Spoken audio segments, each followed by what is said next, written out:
Aloha. Thank you for this time. Wonderful. My question was, what are your thoughts about incarnate goddess? Are you able to hear me?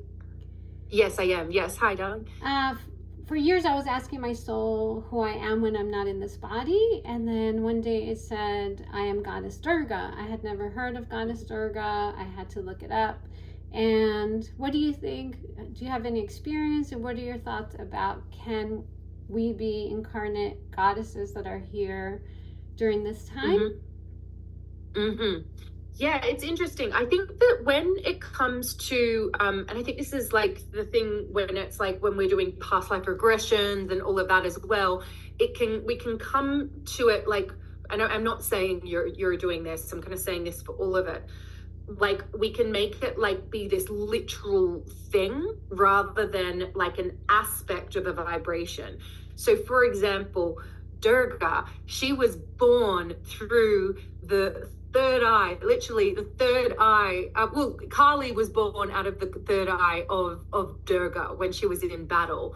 And so she rides that tiger of the black and the white, which is the polarities, the light and the dark, and embodies the two. You know, she is the epitome of courage.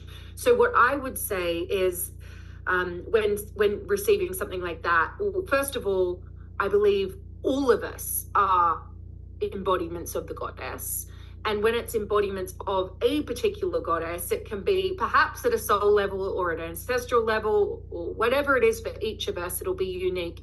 We have been a devotee of that goddess, and perhaps we also are being called to embody those qualities of that goddess. And, you know, when I did my chanting training, I got taught by several different people the same thing, which I just love so much. And that is when and in my particular chanting training, I did a lot of Durga chants actually. And so I know what it is to bask in that incredible energy of the goddess Durga.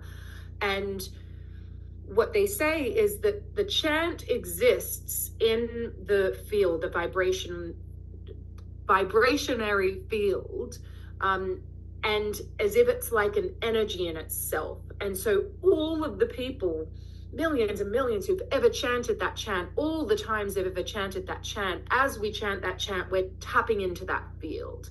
And I think it's the same as what you're saying. It's like the embodiment of Durga. Yes, you are, but I don't think it's like, my personal opinion is not like, you know, even, and I think this does happen a lot with past lives. I had a past life as XYZ person or XYZ goddess. And then there's like loads of people who say they had the same thing. I think it's about the particular energy and frequency or like thread rather than like it being like this black and white kind of literal thing, you know? Yeah, that's my belief. How about you?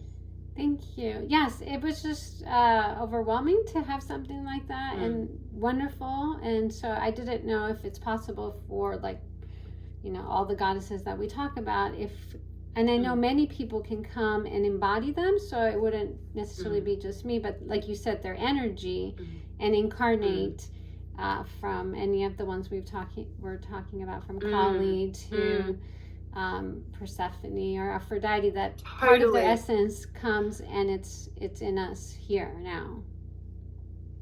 Yes, totally. And I think with particularly like myths and folklore and like stories, which is there's so many from all different traditions of different goddesses.